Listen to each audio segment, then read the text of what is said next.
umaapaw ang kagandahan ng Team Third Floor dahil si Kira Ballinger ang muse. Ang Third Floor ay ang team na pinamumunuan ng Team Captain Gerald Anderson laban sa Team Sparkle sa ginanap na Bida Arena basketball match. Habang naka-zoom, mas lumutang ang malapursilan ng kutis ni Kira at maladyamanting mga ngipin na kumikinang-kinang. Kaya naman, si Josh ay hindi natiis na ito ay lumapit sa kanya. Ang kanyang silky na buhok ay bumagay sa kanyang bangled earrings. Ikaw, anong masasabi mo dito?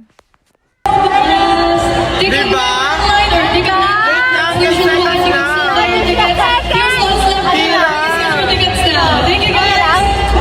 Ano yung pangalan ito sa concert niyo? Maraming